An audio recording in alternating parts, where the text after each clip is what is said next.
Good afternoon, ladies and gentlemen.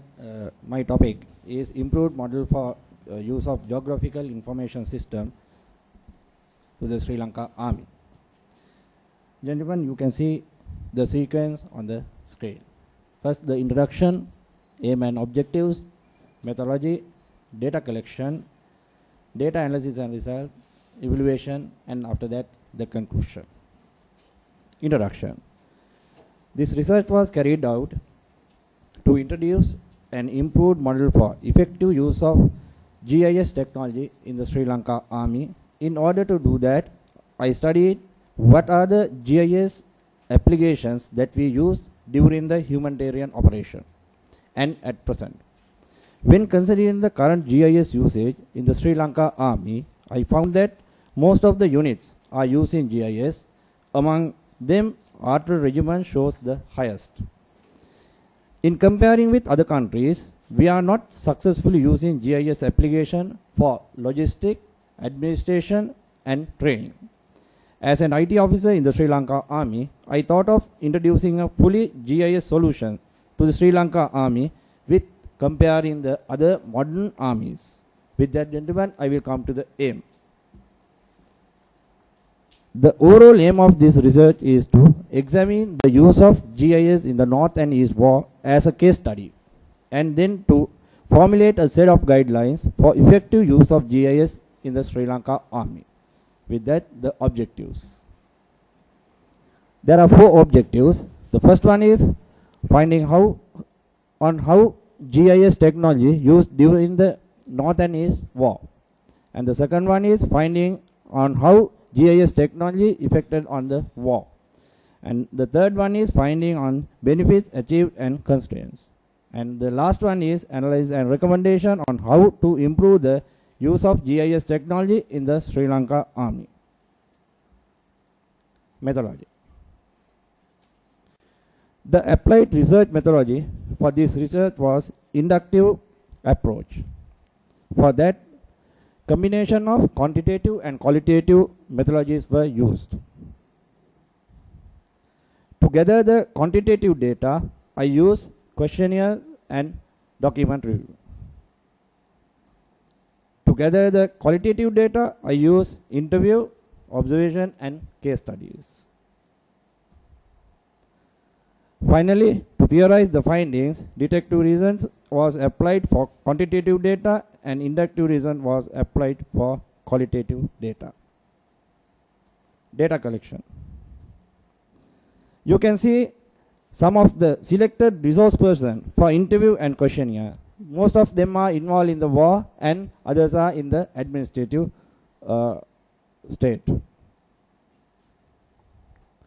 Distribution and feedbacks. You can see I have distributed in operation area the 35 questionnaires, and from them I got 25. In logistic 15 and I received 10. In training 15 and I received 12. Admin also same. And support I have given 40 and I have received 31. Finally, I can say that the percentage of feedback I have received was successful. And according to the questions and data analysis and results, I will show you usage of GIS each phase of the units in the Sri Lanka Army. Signals, armor, engineers, and infantry unit, and after that I took artillery. You can see during the operation, it is the highest that we have used GIS. And support and logistic. Earlier I have mentioned you in the support and logistic we have not used that much of GIS. You can see the diagram. And the next point was benefits of implementing a fully integrated GIS for each phase of the Sri Lanka Army. You can see the 40% of the thing is the operation, and the training the less. This is 10%. After that, the constraints of implementing a fully integrated GIS system for Sri Lanka Army. You can see the availability of the technology is 15%. Empowering of authorities 15%, and time is 10%. Trained staff also 15%.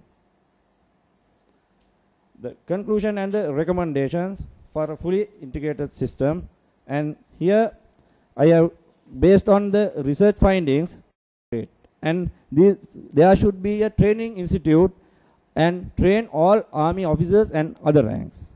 In the logistic, you should have a GIS-based ammo storing and distribution system, fuel distribution system, military vehicle maintenance system, medical system, and rehabilitation system.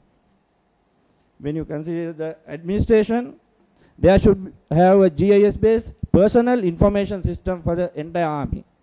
And operational should have a GIS-based the troop deployment to calculate the availability of troop, to identify the supply routes.